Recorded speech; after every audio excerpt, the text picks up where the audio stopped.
옛날 옛적에 있었던 일입니다. 옛날 옛적에 천병산이라는 산에 보문암이라는 작은 암자가 있었다고 합니다. 그래서 천병산에 보문암이라는 암자가 있었는데 그 작은 암자에는 스님 한 분과 그리고 거사님 한 분이 함께 살고 있었다고 합니다. 스님의 법명은 철감, 철자, 감자, 철감 스님이었고, 그리고 철감 스님과 함께 암자에서 살고 있던 거사님의 이름은 성이 왕씨라서 왕씨성을 따가지고 왕노인이라고 불리었던 그런 거사님이 계셨습니다. 그래서 이제 철감 스님하고 이 왕노인이 천병산 이 보문암에서 함께 지내면서 같이 수행을 하고 있었다고 합니다. 철감 스님께서는 평생 법화경을 독송하시고 수행을 하시던 그렇게 숨어 살던 큰 스님이었습니다. 그래서 평생을 법화경을 독송하고 연부를 하면서 수행하던 철감이라는 스님이 보문암에 계셨습니다. 철감 스님이 어느 날 꿈을 꿨습니다. 어느 날 꿈을 꿨는데 꿈속에서 어느 귀부인이 나타나더니 바루, 그 스님들이 공양할 때 드시는 바리떼 있지 않습니까? 바리떼. 그 바루 하나를 스님께 이렇게 공양 올리는 그런 꿈을 딱 꾸게 되십니다. 그래서 꿈에서 딱 깨어나고 나서 철감 스님께서 희한하다. 왜 이런 꿈을 꿨을까? 희한하다라고 이제 생각을 하면서 이제 그날따라 그 마을에 일이 있어가지고 볼일을 보러 이제 마을로 내려가시게 됩니다. 마을에서 볼일을 다 마치고 난 뒤에 이제 해가 뉘어 질 때쯤에 늦은 오후에 이제 암자로 이제 돌아가시게 됩니다. 그래서 그 천병산 골짜기에 이제 물이 졸졸 이렇게 물이 흐르는 그 골짜기로 해서 그렇게 암자로 천천히 걸음을 옮기고 있는데 어디서 시냇물 소리 속에서 응애 하는 아기 울음소리가 들리는 겁니다. 이 깊은 산 속에서 왜 아기 울음소리가 들리지? 이 깊은 산 중에 왜 아기 울음소리가 들리지? 철감 스님이 혹시나 싶어서 그 졸졸 흐르는 시냇물 소리 그 속으로 그 들려오는 아기의 울음소리를 따라서 골짜기 안쪽으로 들어가게 됩니다. 그런데 그 시냇물에 흐르는 그 시냇가 옆에 반들반들한 그 돌덩어리 위에 젖먹이 아기가 이렇게 누워 있는 겁니다. 그 아기가 응애 하고 울고 있는 겁니다. 그래서 철감 스님이 깜짝 놀래가지고 아이고 아기야 왜 여기에 혼자 이렇게 누워있니? 엄마는 어디 가고 아빠는 어디 갔니? 근데 주변을 둘러보니까 아무도 없는 거예요. 그대로 두다가는 이제 해가 지고 나서 삼진승들에게 이제 또 먹이가 될 수 있는 그런 이제 무서운 상황이 펼쳐질 거 아니에요? 그래서 아기를 여기다 그냥 둘 수는 없겠다 싶어서 스님께서 이렇게 그 아기를 걷어가지고 이제 보문암 암자로 돌아오시게 됩니다. 그래서 방에 와서 이제 왕노인도 깜짝 놀라가지고 아이고 스님 마을에 볼일 있다고 내려가셨는데 아기는 어디서 아기는 데려왔습니까? 그래서 이제 스님께서 자초지종을 설명한 뒤에 방에서 아기를 이렇게 살펴보는데 화들짝 하고 놀라는 거예요. 왜냐? 아기가 눈이 온전치 못한 장님이었어요. 아마 선천적으로 장님이었던 것 같아요.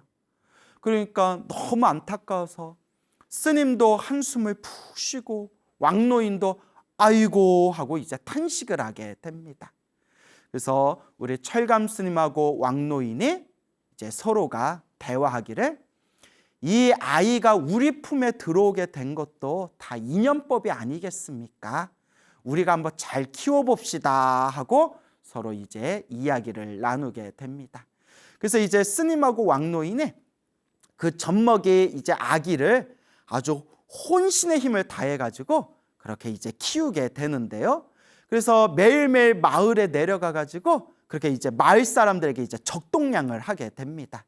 다행히 이 보무남의 철감 스님께서 워낙 마을 사람들에게 존경을 받던 그런 어른 스님이었기 때문에 마을 사람들의 그런 배려와 관심 덕분으로 이제 이 아이가 무럭무럭 자라날 수 있게 되었습니다.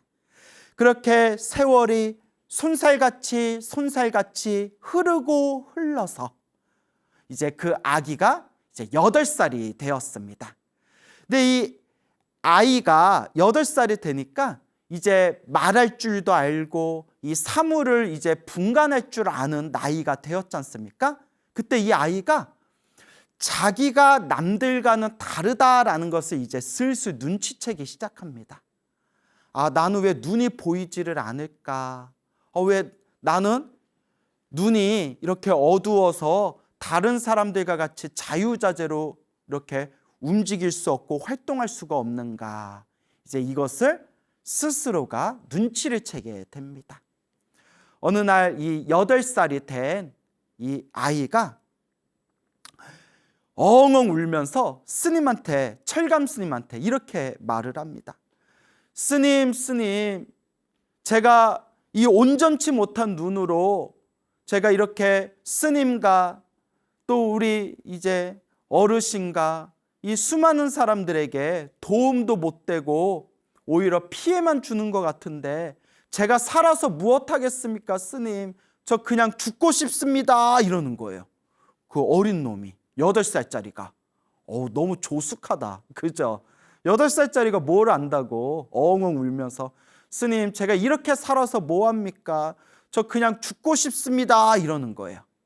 그때 철감 스님께서 가만히 그 울고 있는 그 아이를 어루만져 주면서 아이야, 얘야, 내가 너의 이름을 뭐라고 지어줬느냐?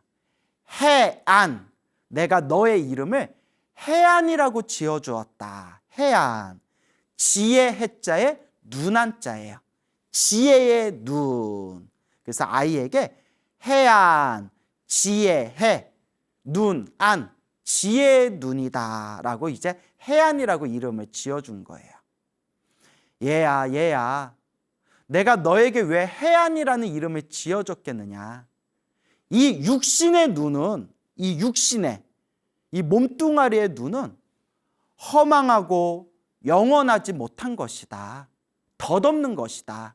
하지만 이 지혜의 눈이야말로 영원하고 가장 값지고 그리고 가장 훌륭한 것이다. 나는 네가 비록 육신의 눈은 온전하지 못하지만 이 육신의 몸보다 더 소중한, 더 훌륭한, 더 값진 지혜의 눈을 얻어라 라는 뜻에서 너에게 해안이라고 이름을 지어준 것이다. 근데 왜 그런 약한 소리를 하느냐? 왜 그런 슬픈 소리를 하느냐? 해안아, 지혜의 눈을 뜨면 되지 않겠느냐라고 철감 스님께서 아이를 어루만져 주십니다. 그 8살짜리 아이를 어루만져 주시면서 하시는 말씀이 해안아, 네가 만약 내가 시키는 대로만 한다면, 내가 시키는 대로 딱 10년만 열심히 한다면 너는 앞으로 중생들을 널리 살릴 수 있는 의원 중에 최고의 의원인 부처님과 같은 대의왕이 되어서, 부처님을 의사 중에서도 최고의 의사다 해서 대의왕이라고 불리거든요. 부처님과 같은 대의왕이 될 것이다. 10년만 내가 시키는 대로 하면 너는 대의왕이 될 수 있을 것이다. 널리 중생들을 살릴 수 있을 것이다. 내가 하라는 대로 한번 해보겠느냐. 그러니까 아이가 얼마나 순진해요. 저도 부처님과 같은 위대한 존재가 될 수 있나요? 스님, 할게요. 제가 어떻게 하면 될까요? 그래서 이제 스님께서 그 다음 날 철감 스님께서 그 삼배 자루 있잖아요. 그 삼배 자루에다가 그 천으로 만든 삼배 자루에다가 그 시냇가에서 모래 있죠. 모래를 가득히 이제 가득히 담아서 그 이제 절에 가져오셔서 해안 스님에게 그걸 이제 해안이에게 건네줍니다. 해안아, 지금부터 오직 자나깨나 관세음보살을 염불해라.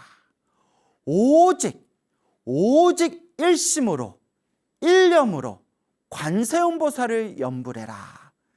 요 삼배 안에 있는 이 모래주머니, 요 모래가 가득 담겨져 있는 이 삼배로 만든 이 모래주머니를 꾹꾹 주무르면서 관세음보살님을 일념으로 부른다면 요 모래알 하나하나, 이 한 알 모래알이 모두 중생들을 살리는 만병통치약으로 변하게 될 것이다. 그러니까 오늘부터 오직 관세음보살님만, 아침 저녁으로 오직 관세음보살만 부르면서 요 모래주머니를 꾹꾹 주무르라. 단 절대 마음에 의심하는 마음이 있어서는 안 된다. 할 수 있겠느냐. 애기들이 얼마나 순진해요. 그래서 옛날 큰 스님들께서도 사실 진짜 큰 교육은, 진짜 큰 공부는 애들 때 시켜야 된다라고 말씀하시는 분들이 있습니다.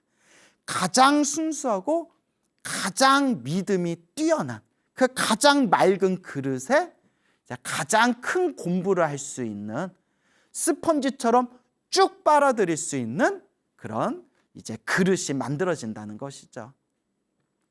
예 스님, 스님 말씀 믿고 제가 하겠습니다. 제가 꼭 하겠습니다.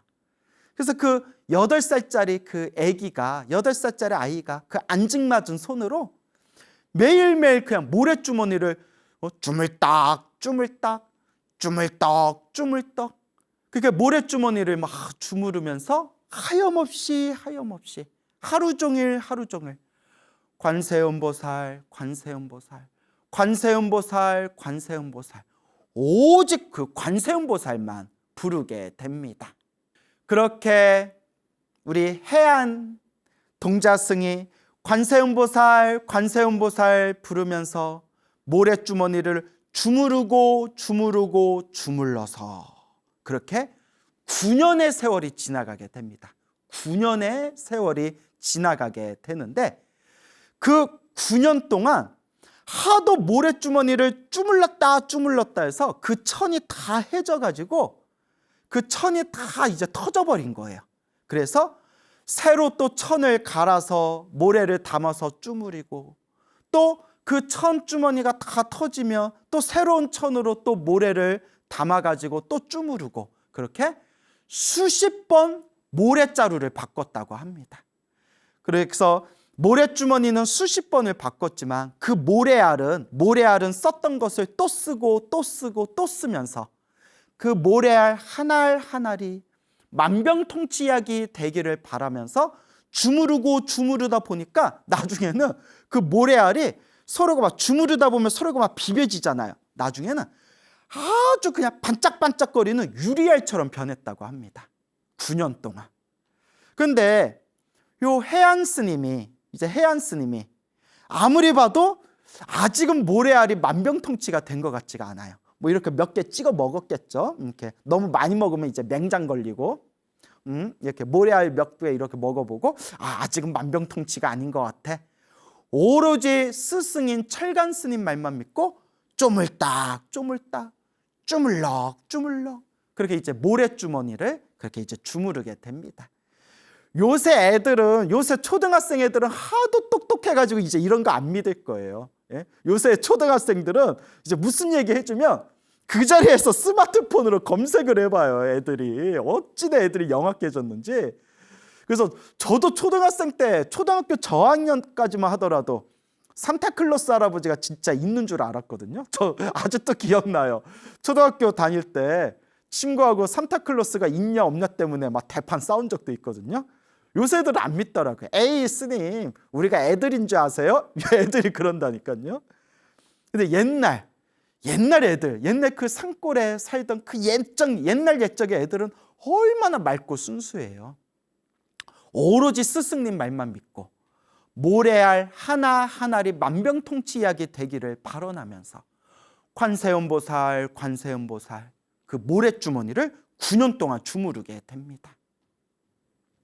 그렇게 주무르다가 어느 날 스승이신 철감스님께서 예불을 마치시고 난 뒤에 이제 방에 오셔서 이제 왕노인과 그리고 마을에 있는 고진사를 부릅니다. 이 마을에 살고 있는 고진사는 오랫동안 보문함을 후원해 주던 대공덕주 거사님이었습니다.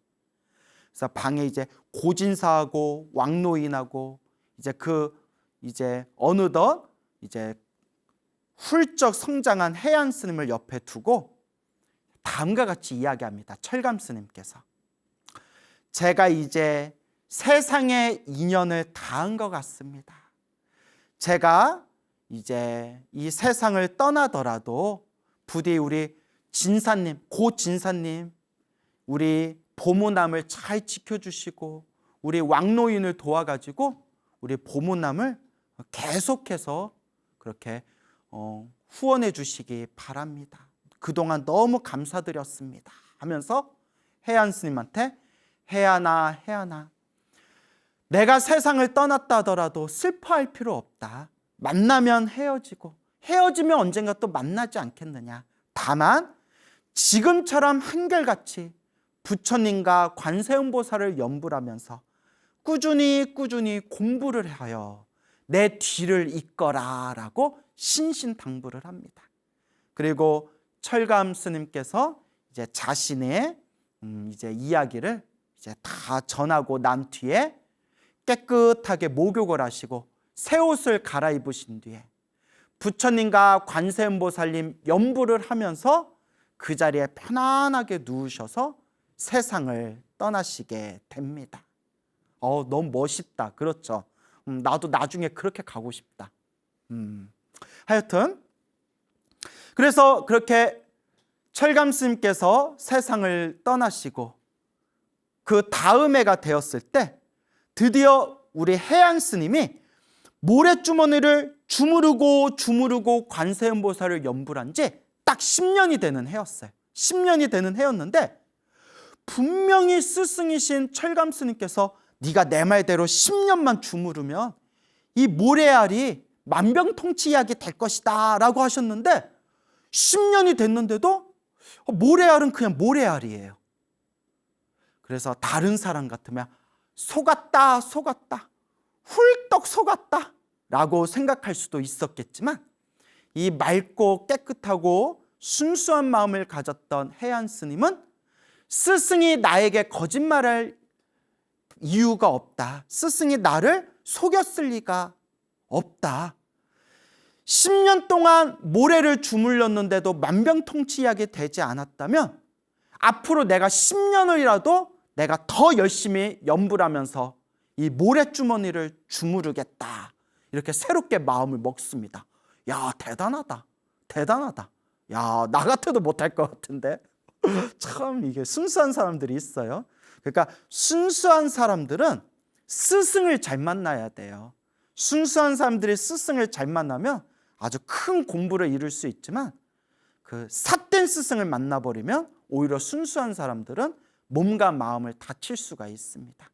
그러면 스님, 이 시대에 이 순수한 마음을 가진 사람들을 의지해야 할 최고의 올바른 스승은 누구입니까? 라고 하신다면 제가 여러분들께 꼭 당부드리고 싶은 얘기, 사람에 의지하지 말고 요 광우 스님 말도 믿지 말고 오직 부처님 말씀, 오로지 부처님 경전을 스승으로 삼고 의지해야 된다라는 것을 간곡하게 말씀드리고 싶습니다.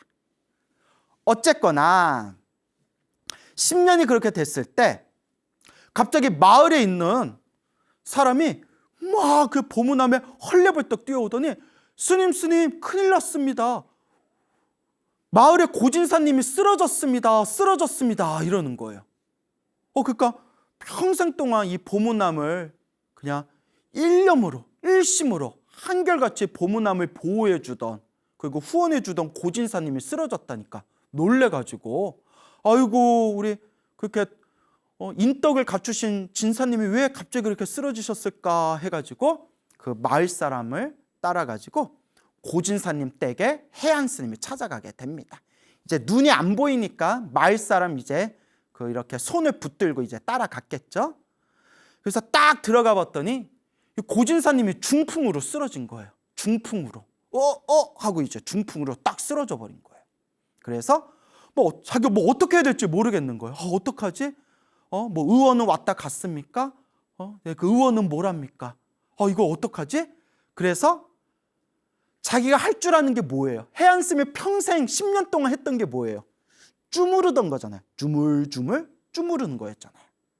그래서 해안 스님이 누워있는 그 고진사님의 몸을 쪼물떡 관세음보살, 관세음보살, 관세음보살, 관세음보살, 하염없이 관세음보살을 부르면서 해안 스님이 고진사의 몸을 쪼물떡 주무릅니다.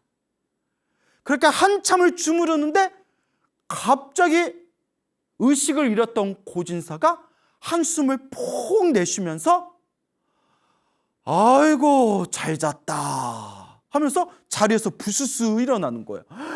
그 자리에서 그 모습을 본 가족들과 하인들이 그 모습을 보고 다들 놀라 자빠져가지고 기적이다, 신통이다, 해안 스님이 신통력으로 우리 고진사님을 일으켜 세웠다 하고 이제 난리가 났습니다.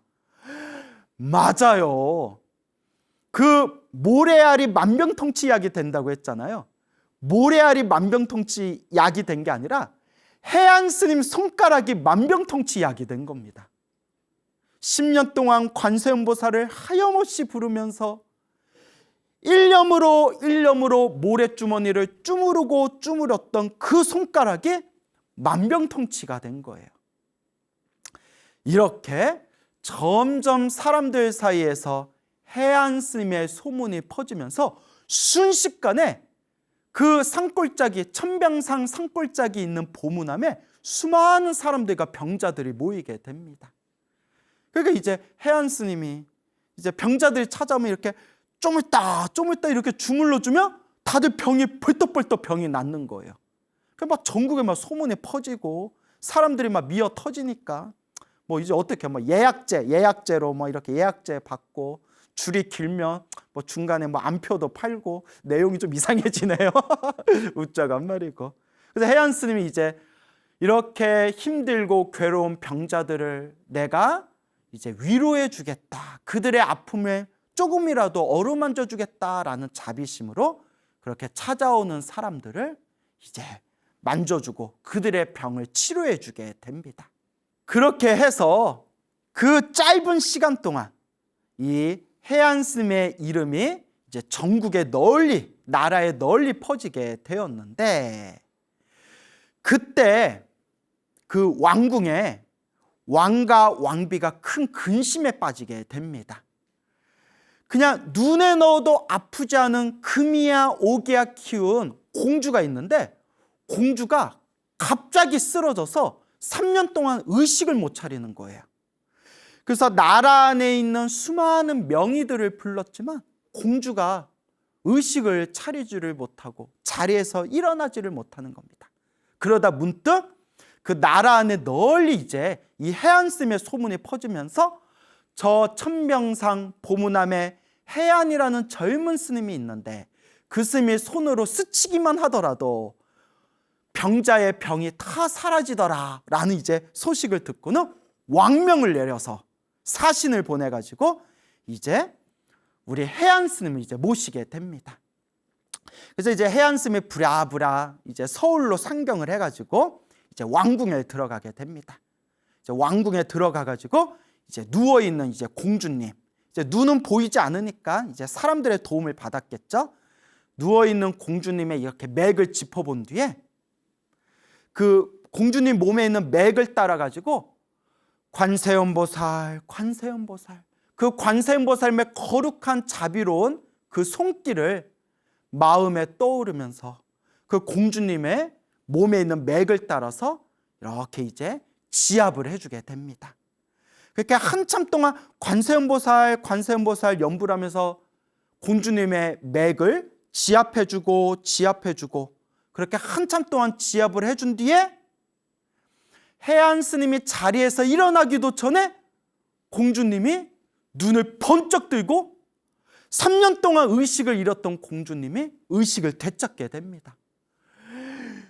궁전이, 왕궁이 뒤집어졌겠죠. 그렇게 부시시시 공주님이 자리에서 일어나면서 난 누구? 여긴 어디? 어머니, 아버지 왜 그러세요? 다들 사람들을 왜 그러지? 왜 울고 있지? 뭐 이런 이제 아름다운 장면들이 이제 펼쳐지게 되었겠죠.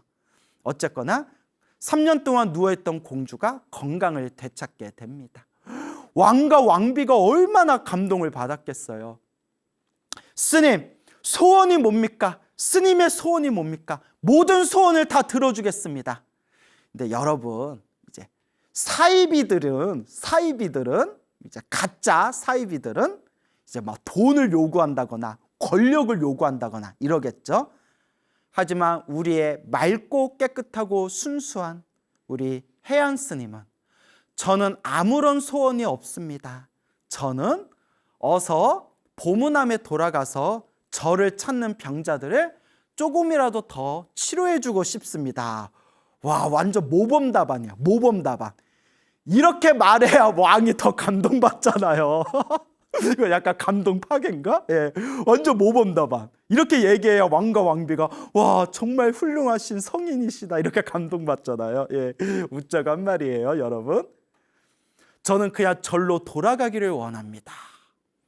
그거 이제 왕과 왕비가 후한 상을 내리고, 그리고 이제 왕이 징표를 줍니다. 패를 하나 줘요. 징표를 스님에게 내리면서 앞으로 나라 안의 관리들을 만날 때 이 표를 보여주면, 이 패를 보여주면 왕의 명령과 같이 스님의 부탁과 청을 이 모든 나라 안의 관리들이 들어주게 될 겁니다. 이거는 왕이 증명한 징표니까 이걸 가지시고 필요했을 때 언제든지 사용하십시오 하고 이제 후한 상을 받게 됩니다. 어쨌거나 이제 나라 안에 이제 수많은 관리들의 호의를 받으면서 이제 보문함으로 길을 이제 가고 있는데, 보문함에 도착하기 전에 그 길 가운데 눈이 먼 웬 거지 여인이 나타나서 어르신, 어르신, 사또어른, 사또어른, 이 죄 많은 여인의 이 청을 들어주십시오. 제 딸을 찾아주십시오. 제 딸을 찾아주십시오 라고 막 울부짖는 거예요. 그러니까 스님을 호위하고 있던 요 관리들이, 군사들이 어디서 재수없게 거지 여자가 저리 썩거지지 못하냐? 이분이 얼마나 귀한 분인데 막 이렇게 하고 있는데, 우리 이제 해안 쓰면 자비심이 가득하잖아요. 그러지 마시오, 그러지 마시오. 저 여인을 잠깐 불러보시오. 그래서 그 여인을 부른 뒤에 자초지종을 물어보니까 스님, 저는 눈이 먼 거지 여인인데 일찍이 남편을 잃고 어린 딸을 의지해서 그렇게 구걸을 하면서 먹고 살았는데 우리 딸을 납치를 당했습니다. 제 딸을 빼앗아간 사람이 이 지역의 관리입니다 라고 막 울부짖는 거예요. 이 얘기를 듣고 그 고을을 담당하던, 그 지역을 담당하던 수령이 대경실색을 하면서 큰일 났다, 큰일 났다. 스님이 행여라도 왕에게 이 얘기를 말했다간 이 고을에 있는 관리들이 자기까지 완전 작살이 날 텐데 이거 어떡하냐, 이거 어떡하냐. 그래서 그 지역의 관리들을 그냥 닥달을 해가지고 그 고을의 수령이 니들 당장 저 여인의 딸을 찾아오라고, 빨리 찾아오라고, 안 그러면 우리 다 죽게 생겼다고, 저 스님이 왕에게 얘기하면 이거 어쩔 거냐고. 그러니까 관리들도 행여라도 자기들한테 불똥이 튈까봐 혼신의 힘을 당해서 하루 만에 범인을 잡게 됩니다. 그래서 하루 만에 그 못된 관리를 잡아내게 되고 그 딸을 무사히 그 눈이 먼 그 거지 여인에게 돌려주게 됩니다. 어쨌거나 이제 시간이 많이 지연이 돼가지고 하룻밤을 고을에 있는 여관에서 머무르게 되는데, 그때 이 스님이 그 거지 여인하고 한 방에서 이렇게 잠시 대화를 나누게 됩니다. 거지 여인이 스님 감사합니다. 감사합니다. 이 은혜를 어떻게 갚습니까? 감사합니다. 감사합니다. 스님, 저는 죄 많은 여자입니다. 저는 죄업이 많은 죄 많은 여자입니다. 저는 참으로 큰 죄를 지은 여인입니다. 그러니까 우리 해안 스님이 자비로운 목소리로, 비록 많은 죄를 지었다 하더라도 본래 우리 마음은 부처님과 똑같은 깨끗한 그런 불성이 있는 그런 소중한 존재입니다.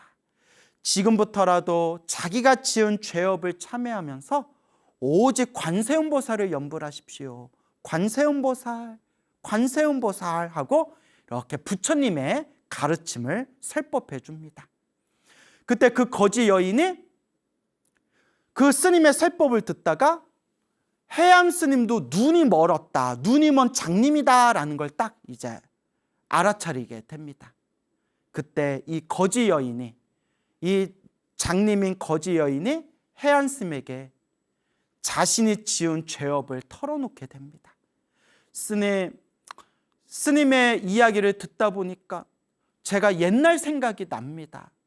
제가 옛적에 남편과 함께 살다가 아들을 낳았는데 아들이 눈이 먼, 선천적으로 눈이 먼 장님이었습니다. 가뜩이나 먹고 살기도 힘들고 너무나 가난한데 이 남편이 자꾸 타박을 하고 그렇게 욕을 하고 핍박하는 바람에 나 살자고, 우리 살자고 도저히 이 아이를, 눈먼 아기를 도저히 건사할 길이 없어서 이 아기를 제가 저 산에다가 버려둔 적이 있습니다. 산에다 버리고 나서 나중에 시간이 지난 뒤에 내가 이러면 안 되지 하고 다시 아기가 있는 그곳을 갔는데 삼진승이 이미 물어갔는지 아기를 찾을 수가 없었습니다. 저는 너무나 죄 많은 여인입니다. 그러다가 남편과 사이에 건강한 딸을 낳았지만 남편은 금세 세상을 떠나게 되고 덩달아 저도 두 눈을 잃게 되었습니다. 그래서 그냥 딸에 의지해가지고 이렇게 구걸하면서 이 죄 많은 이 생명을 지금까지 유지하면서 살아왔습니다. 스님 하면서 울고 있는데 해안 스님이 떨리는 목소리로, 덜덜덜덜 떨리는 목소리로 이렇게 묻습니다. 그 아들을 몇 년 전에 어디다 버렸습니까? 예, 스님. 19년 전에 천병산 골짜기 돌 위에다가 놓아두고 제가 버렸습니다. 그때 스님께서, 해안 스님께서 제 나이가 19살이요. 저의 스승님께서 천병산 골짜기 시냇가 옆에 돌 위에서 저를 거두어 주셨습니다 하는 순간 이 장님 여인이 아들아 하면서 스님을 와락 껴안고, 스님도 어머니 하면서 그 거지 여인을 껴안고, 아들아 어머니 펑펑 이제 눈물을 흘리는데 순간 딱 하고 어머니 눈이 번쩍 뜨이고 해안 스님 눈이 번쩍 뜨인 거예요. 장님이었던 어머니와 장님이었던 그 아들 해안 스님과 거지 여인의 눈이 번쩍 뜨이면서 눈에 시력을 되찾았다. 어떡해, 막 나 눈물 나. 눈물 나. 막 감동의 쓰나미가 가슴을 후려 때리네요.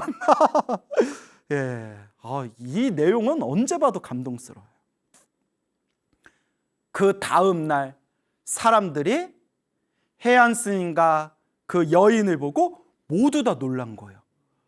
장님이었던 저 여인과 장님이었던 저 스님이 눈이 번쩍 뜨여서 시력을 되찾은 걸 보고 자초지종을 다 들은 뒤에 이것이 부처님 값이구나, 이것이 관세음보살 값이구나 하면서 모두 다 함께 부처님의 덕을 찬탄했다고 합니다.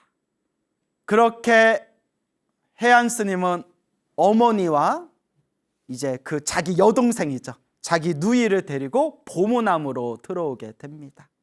그리고 어머니는 머리를 깎고 비구니 스님이 되어서 평생 그렇게 이제 마지막 남은 생애를 오직 부처님을 부르면서 연부를 수행하였고, 이 해안 스님은 그 뒤로도 수많은 중생들의 병고를 어루만져 주면서 널리 널리 부처님 법을 전하였으니 수많은 사람들의 귀의를 받고 그 작은 보무남이 더욱더 번창하여서 훗날 보무남이 아니라 보문사라 이름 지어지는 큰 절이 되었다고 합니다.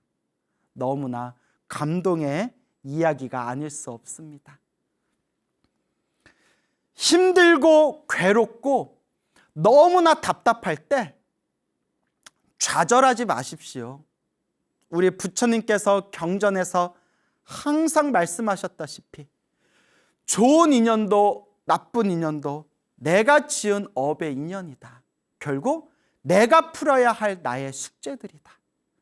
지금 이 순간 힘들고 괴롭고 답답할 때 간절하게 부처님을 부르고 관세음보살을 부르고 지장보살을 부르고 간절하게 지극정성으로 부처님께 의지하시기 바랍니다. 그런데 여러분, 제가 이 얘기는 꼭 드리고 싶어요. 이제 감동의 이야기, 이제 감동의 쓰나미를 이제 잠깐 이제 가라앉히고, 제가 여러분들한테 이제 가피 이야기, 영험단 이야기를 많이 들려드리잖아요. 근데 여러분, 세상에는 너무나 사이비들이 많아요. 사이비 종교인들이 많습니다. 그래서 이렇게 주변에 보면 나한테 제사를 지냈더니 모든 일이 술술 풀리더라, 내가 이렇게 만져줬더니 그 죽을 병이 낫더라, 이렇게 이제 막 광고하시는 분들이 있어요. 근데 여러분, 자, 아는 이제 신도님들이 이제 멋모르고 찾아갔겠죠. 내가 그런 걸 왜 자꾸 속느냐 했더니 너무나 힘드니까 그 지푸라기라도 잡고 싶은 마음이 이제 찾아가는 거예요. 근데 여러분, 찾아갔더니 항상 공통점이 있어요. 큰 돈을 요구해요. 큰 돈을 요구하면서 돈을 많이 내야 그게 정성이 되고 그 정성으로 효과를 빨리 볼 수 있다. 딱 들어도 뭔가 이상하죠. 부처님은 절대 그렇게 이야기하신 적이 없습니다. 그래서 제가 소나무를 통해서 여러분들에게 항상 전해드리는 가피 이야기, 수많은 영험담 이야기에 한결같은 핵심이 뭐죠? 내 스스로 염불하고 내 스스로 기도하고 내 스스로 업장을 소멸하는 겁니다. 내 스스로 수행의 힘에 의해서 닦아가는 겁니다. 그런데 내가 내 스스로 내 업을 닦지 않고 내 스스로 염불하고 기도하고 수행하지 않고 그냥 저분한테 큰 돈을 주고 나서 제사를 지내니까 뭐 일이 술술 풀리겠지. 저분한테 내가 큰 돈을 주고 저분이 막 이렇게 만져주면 그게 병이 낫겠지. 그거는 진짜 불교가 아닙니다. 물론 지장경 같은 경전에 보면 천도제의 공덕에 대해서 나옵니다. 저는 천도제를 부정하지 않습니다. 참고로 저도 매년 1년에 한 번씩 제 조상님들을 위해서 그렇게 천도제를 지내고 있습니다. 저도. 다만 천도제가 만병통치는 아닙니다. 제가 천도제를 지내기 때문에 당당하게 말씀드릴 수 있는 거예요. 천도제는 공덕이 있지만 절대 만병통치는 아닙니다. 내 운명을, 내 인생을, 내 팔자를, 내 업보를 녹일 수 있는, 바꿀 수 있는 가장 첫걸음은 정성스럽고 간절한 염불에서 시작되는 겁니다. 부처님, 부처님. 그 간절한 염불과 기도의 힘이 나를 점점 행복의 길로 이끌어 주는 겁니다. 그래서 항상 여러분들께 드리는 이야기, 기도하고 염불하고 업장을 소멸하세요. 항상 복을 지으세요. 항상 마음을 잘 닦으세요. 기도하고 복을 짓고 마음을 잘 닦아라. 이 세 가지에 내 운명을 바꿀 수 있는 핵심이 다 들어있다라는 것을 명심하시고, 저한테 막 이런 가피 이야기, 영험 이야기 들은 뒤에 혹해가지고 그런 이상한 사이비들 만나지 않았으면 좋겠습니다. 오직 부처님 경전에 의지하시기 바랍니다. 항상 여러분들에게 귀가 따갑도록, 정말 귀에 깊숙이 박히도록 항상 우리 여러분들께 드리는 말씀이 있습니다. 내 앞에 펼쳐진 행복도, 내 앞에 펼쳐진 불행도, 좋은 일도 나쁜 일도 모두 다 내가 지은 업의 인연이다라는 말씀을 항상 자주자주 드립니다. 모든 것이 내가 지은 업이고 내가 지은 업대로 다 내가 지금 받고 있는 것이다. 이번 생에 지은 업뿐만이 아니라 과거 전생에 지었던 업들, 그리고 이번 생에 지은 업들이 다음 생에 이르기까지 끊임없이 내가 지은 업의 인연대로 행복과 불행이 펼쳐지게 된다. 이제 이런 이야기를 계속 소나무를 통해서 한결같이 여러분들에게 계속 전달을 해드렸습니다. 그래서 늘 여러분들께 이런 말씀을 드리죠. 우리가 지금 펼쳐진 내 앞에 있는 행복과 불행이 다 내가 지은 업의 인연이라면, 그리고 지금 내 삶에 있어서 힘들고 괴롭고 답답함이 있다면 이것 또한 내가 지은 업보의 인연이고 이것을 내가 잘 닦아나가야 된다. 그래서 항상 세 가지를 명심해야 된다 말씀드리죠. 첫째, 기도를 많이 해야 된다. 기도를 많이 해야 된다. 둘째, 복을 많이 지어야 된다. 복을 많이 지어야 된다. 세 번째가 제일 중요하다고 했죠. 이제 마음을 잘 써야 된다. 마음을 잘 닦아야 된다. 근데 세 번째가 제일 어려운 것 같아요.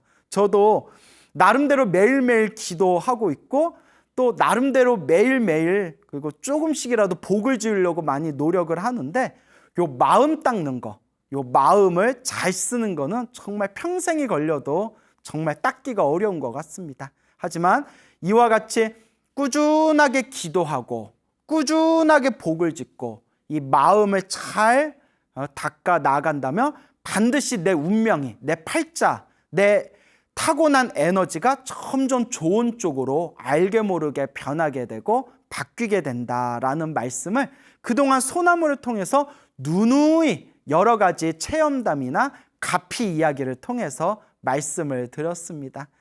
자, 또 오늘 여러분들께 재미난 이야기들을 또 전해드릴 텐데요. 항상 우리가 명심해야 될 게 있습니다. 우리가 인생을 살아가다가 너무나 힘들고 괴롭고 그냥 너무나 막막해서 인생의 큰 어떤 절벽과 같은, 낭떠러지와 같은 그런 큰 장애의 절벽을 만났을 때 우리는 어떻게 극복할 수 있을 것인가? 불자라면 마땅히 오직 부처님을 믿고 의지하고 간절하게 기도를 해야 된다.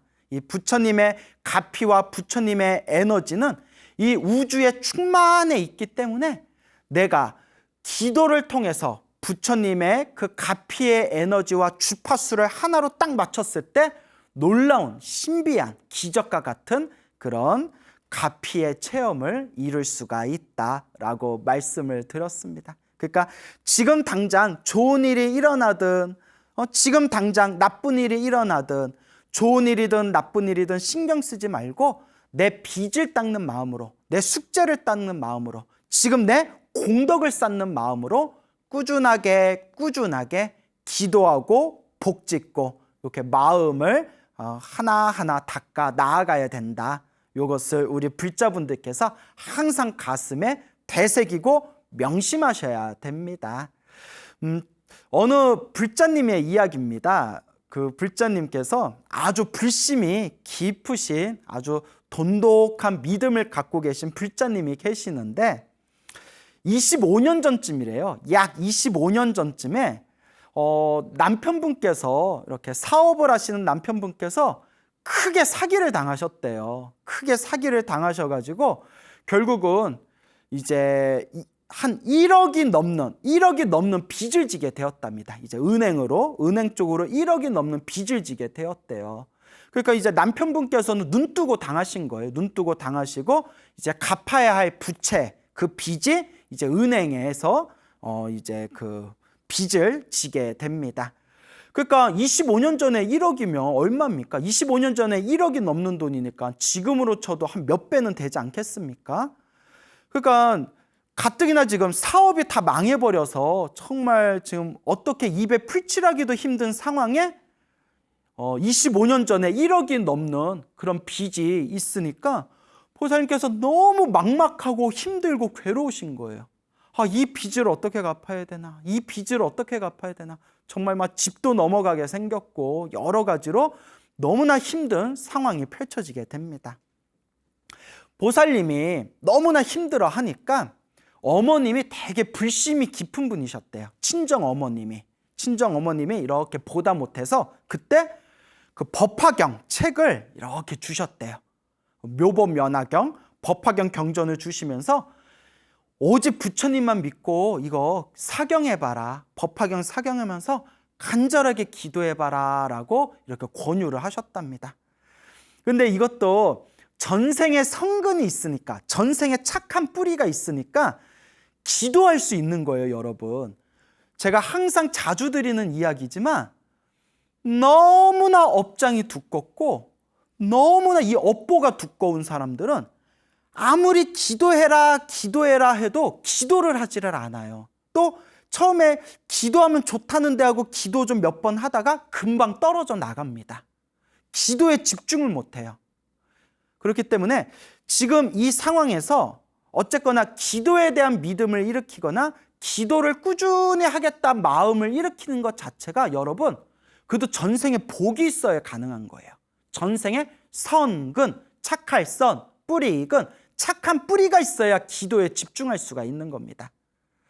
그래서 요 보살님이 그래도 전생에 한 가닥 성근이 있으셨는지 그 힘든 와중에서도 친정 어머니의 권유대로 이제 법화경을 사경하셨대요. 계속 법화경 사경하고 계속 이제 기도하면서 부처님 이 빚을 어떡합니까? 부처님 이 빚을 어떡합니까? 하면서 정말 눈물을 흘리는 마음으로 이렇게 법화경을 사경하다가 희한하게도 정말 다행스럽게도 정말 부처님이 도우셨는지 하늘이 도우셨는지 아니면 그냥 우연처럼 그렇게 행운이 굴러 들어왔는지 은행에서 다행히도 분할로 제가 은행 거래를 안 해봐서 잘 모르겠는데 은행에 빚이 있고 채무가 있으면 서류 심사를 통해서 분할 납부하는 게 있다면서요. 분할로 쪼개가지고 이렇게 빚을 갚는 게 있다면서요.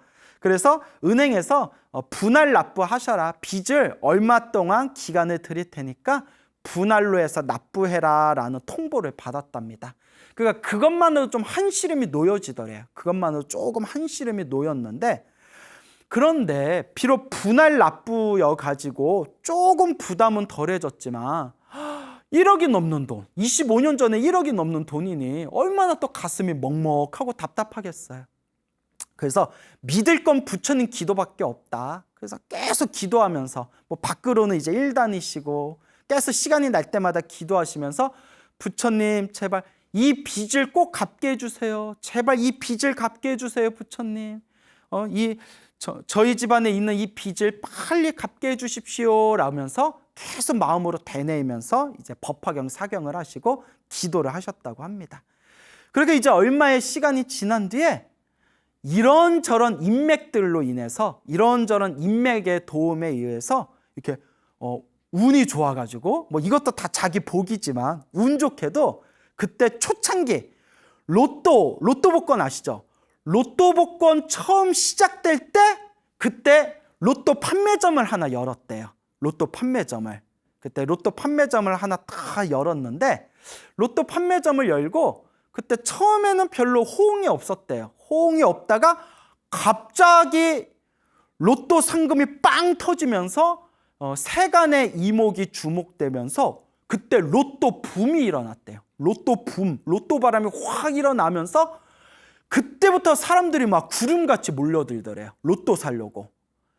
그리고 그런 와중에서도 또 그 보살님이 운영하던 로또 판매점에서 뭐 1등, 2등, 3등도 다 나왔나 봐요. 여러분 그 판매점에서 뭐 1등, 2등, 3등 막 이렇게 등수 많이 나오면 명당, 로또 명당이라고 해가지고 사람들이 막 귀신같이 알고 막 다들 막 몰려든다면서요.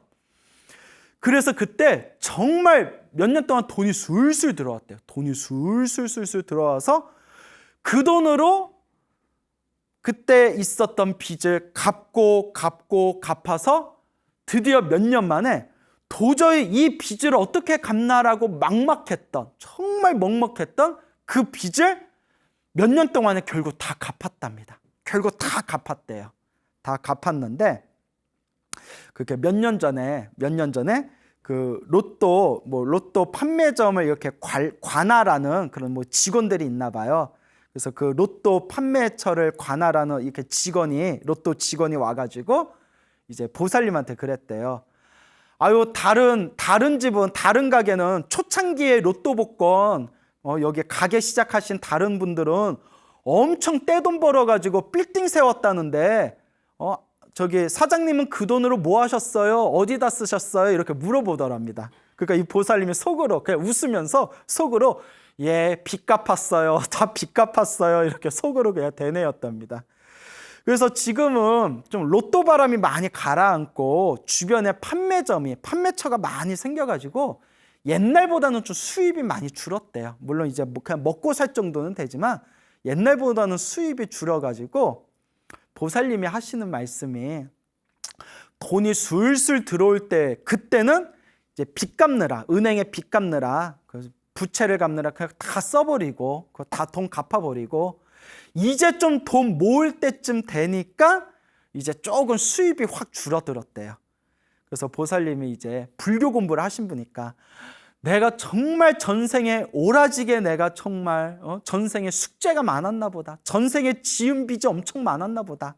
내가 이번 생에 재물복이 없나 보다. 이렇게 이제 혼자서 씁쓸하게 이렇게 생각하시면서 그래도 마음속으로는 내가 이 빚을 좀 갚게 해달라고 부처님께 그렇게 기도했는데 그래도 부처님 갚이 덕분에 이 빚을 갚았다라고 생각하면서 부처님께 감사한 마음으로 부처님께 고마운 마음으로 그렇게 지금 이렇게 마음으로 부처님 감사합니다라는 그런 심정으로 지금도 꾸준하게 기도하고 계신다고 합니다. 그래서 지금도 꾸준하게 법화경 시간 날 때마다 묘법 연화경 사경 하시고 항상 마음속으로 나무아미탑을 연부를 하신대요.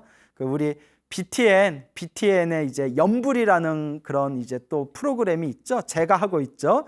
그 BTN의 연불 프로그램을 보면서 나도 다음 생에 나무아미탑을 극락세계 성불학교에 태어나고 싶다라는 마음이 마음속에 확고하게 믿음이 생기면서 지금 법화경 사경하시고 남는 시간마다 연불하시면서 항상 마음속으로 다음 세상 태어날 때 극락세계 왕생하여지이다 간절하게 이렇게 발언하고 계신다고 합니다. 그래서 제가 그 보살님께 보살님이 과거 전생에 좀 세상에 좀 갚아야 할 빚이 많았나 봅니다. 그렇지만 보살님께서 전생에 그래도 착한 뿌리, 성근이 있기 때문에 이번 생에 이렇게 불법을 만나서 이렇게 열심히 기도할 수 있고 또한 극락세계에 태어나기를 발언할 수 있는 거 아니겠습니까? 이번 생에 내가 과거 전생에서부터 지었던 빚을 갚는다라는 마음으로 숙제를 닦는 마음으로 이렇게 열심히 연불하고 기도하시기 바랍니다. 그냥 지금처럼만 닦으시기 바랍니다 라고 덕담을 해드렸더니 보살님께서 남은 생애 동안 오로지 연불하고 기도하면서 극락세계에 왕생하기를 발언하겠습니다 라고 그렇게 말씀을 하시더라고요. 이와 같이 우리가 살아가면서 힘들고 괴롭고 답답하고 먹먹할 때 바로 그때가 사실 기도할 때입니다. 내가 알고 있는 생각, 내가 알고 있는 지식, 내가 알고 있는 논리 다 내려놓고 오로지 부처님만 믿고 간절하게 기도해 보시기 바랍니다. 어느 불자님들께서 이런 질문들을 많이 하십니다. 스님, 자식이나 남편이나 가족이나 아이들을 위해서 대신 기도해줘도 효과가 있습니까? 그런 걸 이제 많이 궁금해 하시겠죠? 스님, 불교에서는 내 업은 내가 닦는다고 하는데, 내 업은 내가 닦아야 된다라고 이야기를 하는데, 가족을 위해서, 자식들을 위해서 대신 기도해 주는 것은 효과가 있을까요? 그래서 저는 이렇게 대답을 드립니다. 첫 번째는, 원칙은 내가 기도하고 내가 닦아야 된다. 왜냐? 배가 고픈 사람이 밥을 먹어야 배가 부르지.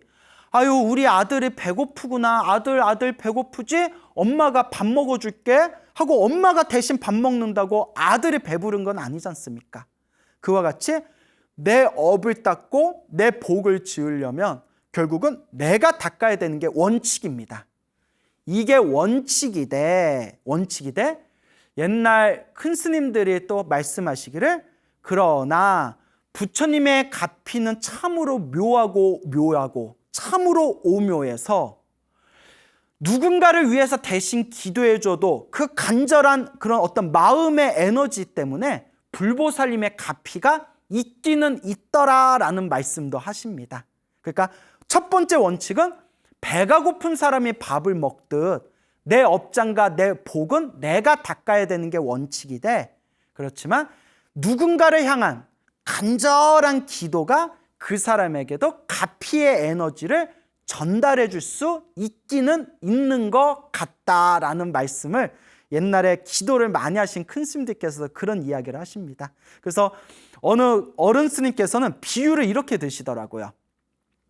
내가 직접 기도한 것은 밖에 나와서 햇빛을 직접 쬐는 것과 같답니다. 햇빛을 직접 쬐는 것과 같고 부처님의 가피를 직접 받는 것과 같고, 내가 누군가를 위해서 기도해 주는 거는 거울 있죠.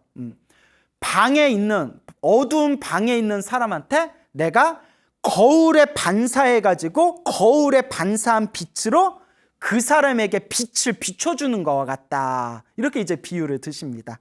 그러니까 가장 좋은 거는 햇볕을 직접 받는 게 가장 좋고 대신 햇볕을 직접 받지 못하는 사람에게 내가 거울을 통해서 거울로 반사해가지고, 거울 반사 있잖아요. 거울로 반사해서 방 안에 햇볕을 받지 못하는 방 안에 있는 사람한테 대신 거울에 비쳐있는 반사된 빛을 이제 전해주는 것과 같다. 그래서 햇볕을 받기는 받지만, 거울을 통해서 햇볕을 받지만 거울의 크기에 따라서 그 햇볕에 거울에 반사한 빛을 많이 받을 수도 있고 적게 받을 수도 있다. 그게 남을 위해서 기도하는 것을 이렇게 비유를 드신 어른 스님이 있습니다. 그래서 제일 좋은 거는 내가 직접 기도해서 부처님의 가피, 햇볕을 직접 받는 게 좋고, 남을 위해서 기도해 주는 것은 내가 거울에 반사해가지고 저 굴 안에 있는 사람한테 햇볕을 이렇게 조금이나마 전해주는 것과 같다. 그래서 밖에서 햇볕 받는 것보다는 못하지만 아예 효과가 없는 것은 아니다. 이렇게 이제 비유를 드신 어른 스님도 계셨습니다. 그래서 지금 들려드릴 이야기는 누군가를 위해서 간절하게 기도를 했을 때 가피를 받으신 분의 이야기 한 토막 전해드릴까 합니다. 자, 지금 전해드릴 이야기가 이제 어디에 나오는 이야기냐 하면, 우리 BTN 불교TV BTN에서 운영하는 유튜브 채널이 있어요. 유튜브 채널 중에 BTN 조이라는 게 이제 생겼어요. 얼마 전에 BTN 조이. 그래서 BTN 조이라는 것이 생겼는데, 그 BTN 조이가 이제 예전에 불교TV에서 했던 내용들을 이렇게 이제 편집을 해가지고 올리는 것 같더라고요. 그래서 봤더니 제가 지금까지 했던 소나무 내용 있잖아요. 소나무 내용들을 각각 이야기들을 묶어가지고 새롭게 편집해서 올리고 있더라고요. 예를 들어 관세음보살 가피에 대한 이야기만 따로 묶어서 올리고 뭐 가족에 대한 이야기만 따로 묶어서 올리고 뭐 이렇게 편집을 잘해서 올리더라고요. 친한 신도님들은 되게 좋으시대요. 그렇게 이렇게 편집해가지고 이야기를 묶어서 이렇게 해주니까 다시 보니까 또 새로운 느낌이 들어서 좋으시다 그러더라고요. 근데 그 BTN 조이에서 올렸던 그런 소나무 편집본에 어떤 분이 댓글을 올리셨는데 그 내용이 관세음보살 가피 받은 내용인데 내용이 너무 좋다고 그래가지고 제가 한번 읽어봤어요. 제가 평소에 댓글을 잘 안 보거든요. 또 왜냐면 댓글 중에 이상한 놈들이 막 악플이 단 게 있어서 그거 보면 괜히 나도 뭐 기분도 안 좋고 하니까 댓글을 잘 안 봐요. 아니, 말이 나와서 그런데 악플을 왜 다는 걸까요? 세상에는 좀 이상한 사람들이 너무 많아요. 업장이 두꺼워서 그런가? 자, 어쨌거나 그렇게 이제 댓글 다신 걸 제가 이렇게 봤는데 내용이 너무 좋아가지고 여러분들에게 이제 소개해드리고 싶어서 오늘 그 이야기 한 토막 여러분들께 전해드리고자 합니다. 요 댓글을 다신 분이 이제 보살님이신데 그 내용이 이제 이런 내용이에요. 2021년 8월 달에 8월 달이면 얼마 전이네요. 2021년 8월 달에 얼마 전에 코로나가 확진이 됐대요. 아이고, 코로나 확진이 돼가지고 이제 생활치료센터 자가격리하기 위해서 생활치료센터에 들어가게 됐는데 그게 이제 바깥에서 이제 일을 하시는 남편분한테 그게 감염이 됐대요. 이제 남편 때문에 코로나가 감염이 돼가지고 남편하고 함께 이제 짐 싸가지고 남편분도 코로나 확진되고 보살님도 남편 때문에 감염돼가지고 이제 생활치료센터에 들어가게 되었답니다. 센터에 들어갔는데 남편 되는 거사님은 좀 괜찮으셨나 봐요. 보살님이 뭐 몸에 열이 39도가 넘어가가지고 되게 위급한 상황이었대요. 그래서 센터에서 나와서 바로 이제 병원으로 이송이 됐나 봐요. 병원에 이제 이송이 됐는데 병원에 들어가서도 계속 이제 열이 멈추지를 않고 계속 몸도 아프고 가슴도 계속 이제 답답했나 봅니다.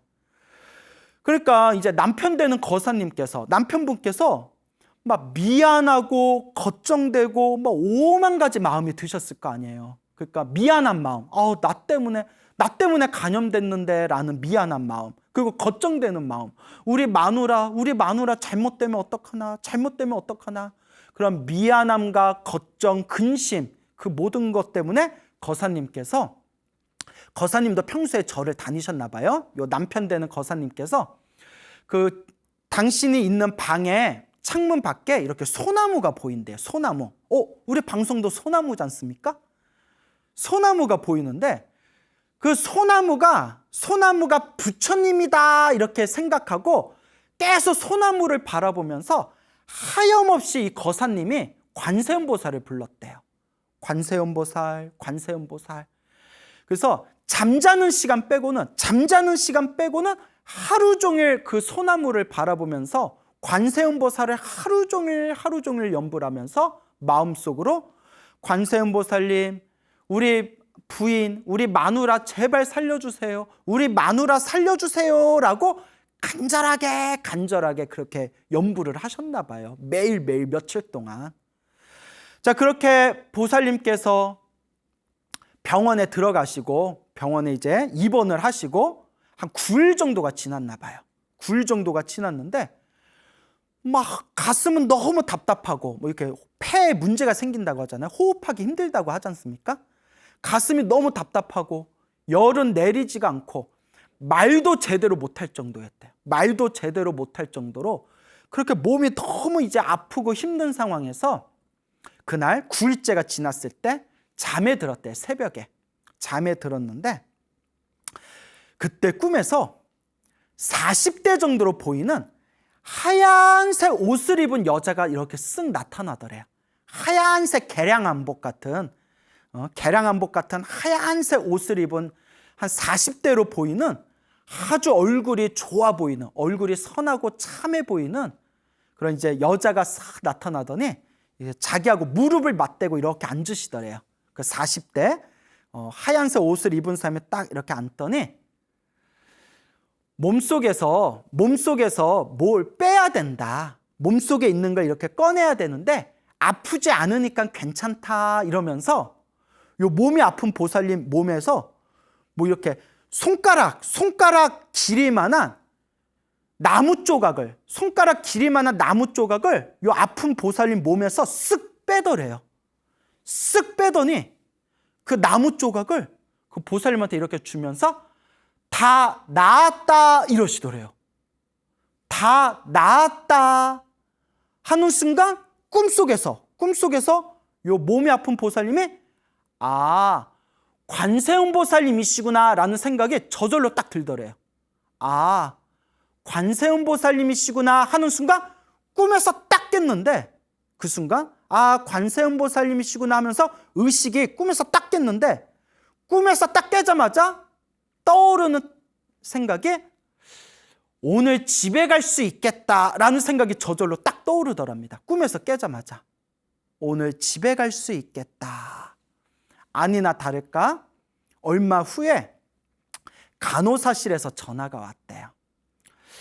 확실하지는 않지만 잘하면 오늘 퇴원하셔도 될 것 같아요 라고 얘기하더래요.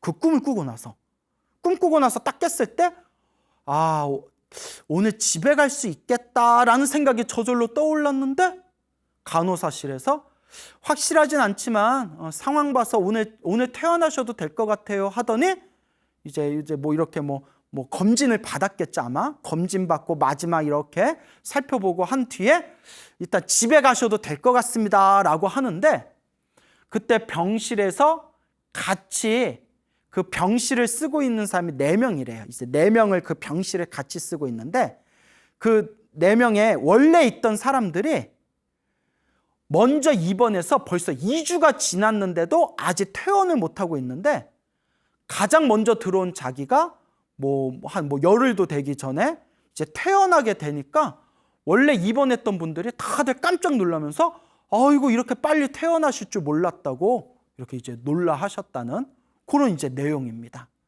그래서 요 보살님께서 이게 부처님 값인 것 같다. 그러니 열심히 관세음보살 믿고 의지하고 그렇게 이제 염불해야 된다라는 이제 그런 말씀을 남기셨습니다.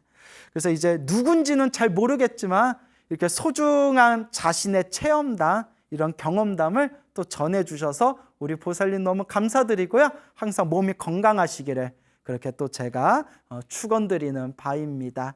어쨌거나 기도는 그 남편분께서 간절하게 하셨지 않습니까? 그 미안한 감정, 걱정되는 그런 어떤 마음으로 간절하게 정말 잠자는 시간 빼고는 계속 관세음보살을 부르면서 우리 마누라 살려주세요. 우리 마누라 살려주세요. 그래서 아니나 다를까 요 보살님이 꿈에서 하얀색 옷을 입은 분을 만나 뵙게 되고 몸에서 곡을 빼야 된다 하면서 이제 나무까지 손가락 길이만한 나무를 쑥 빼가지고 이제 잠에서 딱 깨면서 아 뭔가 좋구나 집에 갈 수 있겠구나 그런 거 이제 스스로 그런 것을 체험하고 체득하게 된 거죠.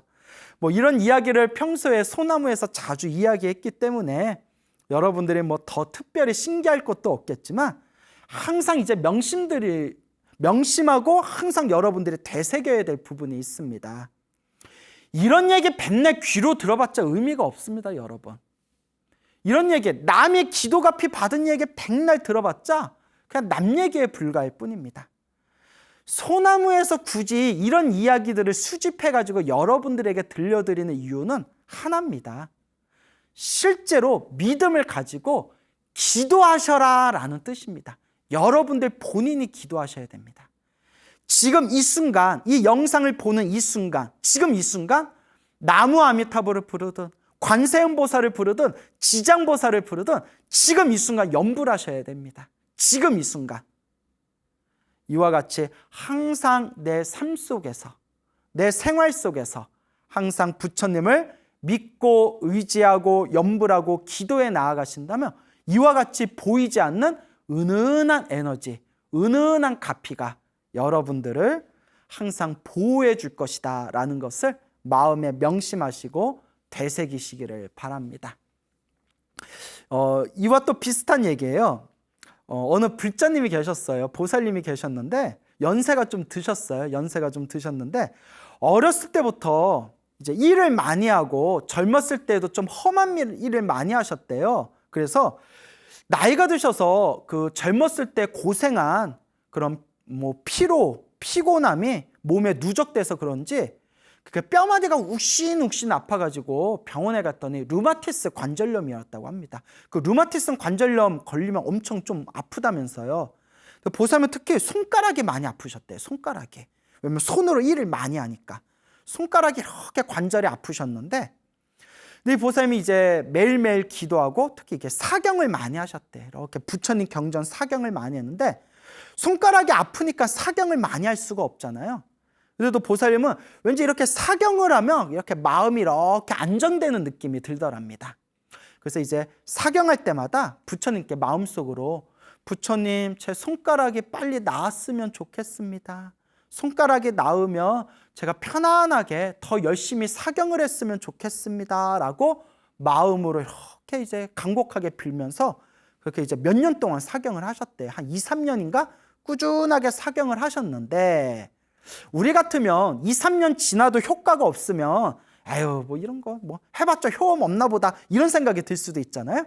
근데 노보살님께서는 2, 3년 동안 꾸준히 이제 사경을 하셨대요. 아픈 손가락을 이렇게 비벼가면서.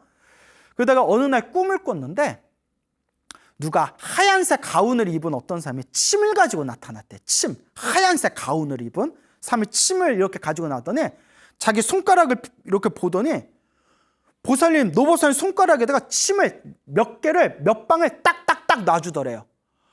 꿈에서도 얼마나 따갑던지 아야 하면서 꿈에서 딱 깼대요. 너무 따가워가지고 손가락에다 침을 막 박는데 아야 하고 꿈에서도 너무 아파서 딱 깼는데 어우 아파라 하고 이렇게 손가락을 만져봤는데, 자 이미 눈치채셨죠?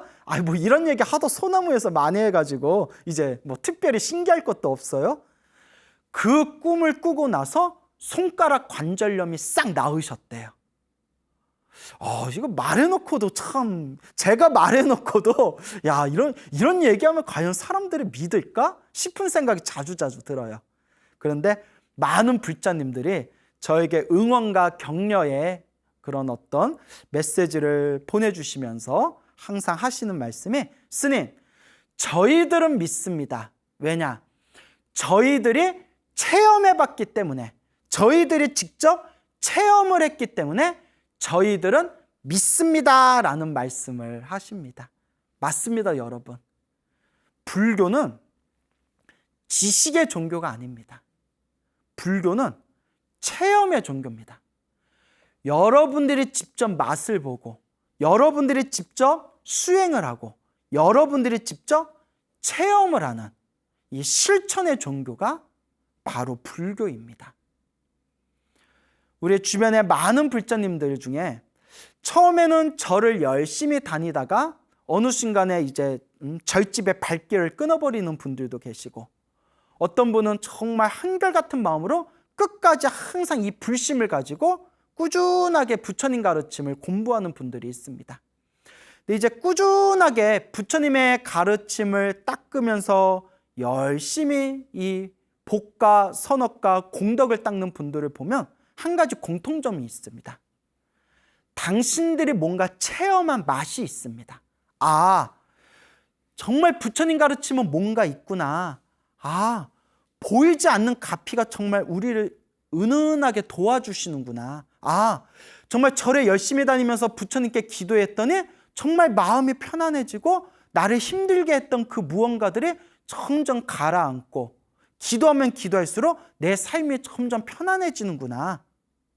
이러한 체험의 맛을 보신 분들은 한결같이 부처님의 법을 닦는다는 공통점이 있습니다. 하지만 머리로만 따지고, 그냥 지식으로만 따지고, 머리와 지식을 통해서 그냥 욕심으로만, 무언가를 바라려는 욕심으로만 절에 다니시는 분들이 오히려 부처님의 가르침을 꾸준하게 닦지 못하는 그런 어떤 성향들이 있다는 것을 제가 20년이 넘게 절집에 있으면서 관찰하면서 느낀 바가 있습니다. 스님들도 똑같아요.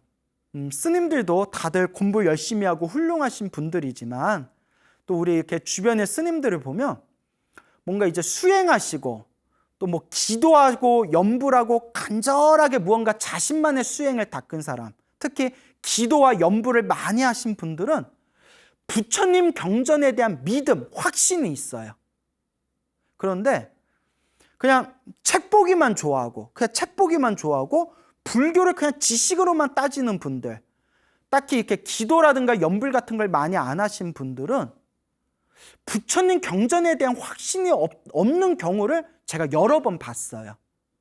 그러니까 이렇게 마음이 좀 흔들리는 거예요. 이게 맞을까? 그래서 저는 심지어 승복을 입은 부처님 제자, 스님인데도 윤회를 믿지 않는 분도 저는 봤어요. 아니, 부처님 제자가 윤회를 안 믿으면 어떡해요? 여러분, 부처님의 말씀을 모아놓은 팔만대장경에 처음부터 끝까지 항상 윤회에 대한 이야기가 나옵니다. 부처님의 모든 말씀에 윤회에 대한 이야기가 나와요. 심지어 부처님께서는 수많은 경전에서 부처님께서 분명히 우리 제자들에게 부처님은 열에는 수없는 과거 전생에서부터 육바라밀을 닦으면서 수없는 과거 전생에서부터 보살행을 닦아가지고 이와 같이 원만한 깨달음을 얻었다라고 분명히 말씀하십니다. 그런데 불교를 믿는다는 사람들이 윤회를 안 믿는 경우가 종종 있는 것 같아요. 그래서 느끼는 게 부처님 경전에도 이와 같은 말씀이 나오죠. 부처님의 깨달음, 부처님의 가르침은 저 태양과 같아서 중생들은 두 눈을 뜨고 똑바로 저 태양을 보지 못하듯이 근기가 낮고 근기가 부족하고 그리고 업장이 두꺼운 중생들은 부처님의 말씀을 바르게 이해하지를 못한다. 부처님께서 분명히 경전에서 우리 불자들이 어떤 견해를 가져야 되는지, 어떤 올바른 길을 걸어야 되는지 분명히 말씀하셨는데도 스스로 믿지 못하고 자기의 아르마리로서, 자기의 그냥 지식으로서 오히려 부처님 경전을 마음대로 해석하는 경우가 있습니다. 아주 위험한 사고방식입니다. 그래서 기도와 염불을 많이 하신 분들일수록 오히려 부처님 경전에 확고한 믿음을 가지고 있구나라는 것을 저도 또 절집에 있으면서 많이 그렇게 이제 관찰을 하게 되었습니다. 결국 수행은 자기가 하는 겁니다. 결국 자기가 닦는 거죠. 누가 어떻게 수행해라 조언은 해줄 수 있어도 결국은 자기가 닦을 수밖에 없다. 여러분들도 여러분들의 닦아야 할 여러분들의 행복과 여러분들의 성업과 여러분들의 공덕, 여러분들의 수행이라는 것도 여러분들이 스스로 닦아야 되는 것입니다. 귀로 백날 들어도 그거는 그냥 아르마리에 불과할 뿐이지 결국 이 모든 법문과 이 모든 이야기는 결국 내가 몸으로 실천하고 몸으로 부딪히고 몸으로 닦으라는 이야기구나라는 이런 체험의 맛으로 여러분들이 마음속에 되새기셔야 됩니다. 우리 불자님들이 기도를 하다 보면 또 한 가지 혼란함을 느낄 때가 있습니다. 이제 그런 상담들을 많이 받았는데 스님 기도를 열심히 했는데도 편안하지가 않아요 라는 말씀들을 많이 하실 때가 있습니다. 무언가 소원 성취를 위해서 기도했는데 바라던 소원이 성취되지 않았을 때 어떤 자괴감, 그리고 나름대로 열심히 기도한 것 같은데도 답답하고 막막하고 힘들고 그 속에서 오는 과연 이런 기도가 효과가 있을까에 대한 회의감, 이런 것들이 내 믿음을 뒤흔들 때가 있습니다. 근데 제가 출가해서 지난 시간 동안 나름대로 기도하고 나름대로 수행했을 때 제 지나온 시간을 이렇게 뒤돌아보면 이런 생각이 듭니다. 그때 내가 열심히 기도했을 때 아무런 효과가 없는 것처럼 느꼈던 적이 있었고 심지어 내가 원하던 소원이 있었는데 기도를 열심히 했는데도 그 소원이 성취되지 않았던 것처럼 느껴졌던 때가 있었습니다. 그런데 출가하고 나서 제가 20년이 넘었거든요. 20 몇 년이 지난 지금 이렇게 제 삶의 기도의 발자국을 뒤돌아보며 내가 기도했던 게 효과가 없었던 게 아니라 그때 기도했던 에너지들이 알게 모르게 지금까지 나를 받쳐주고 도와주고 있었구나라는 은은한 가피를 알아차리게 되었습니다. 그리고 그때 내가 열심히 기도해도 이루어지지 않았던 나의 소원이 한참 시간이 지난 뒤에 지금 뒤돌아봤더니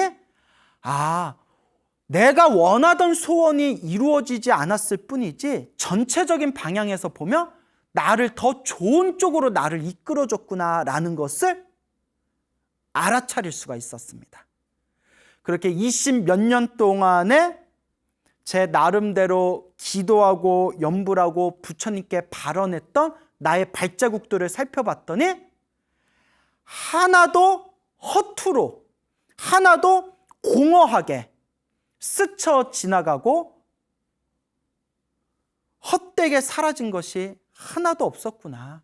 알게 모르게 다 피가 되고 살이 되고 양식이 되고 양분이 되어서 은은하게 나를 도와줬구나 라는 것을 알게 되었습니다.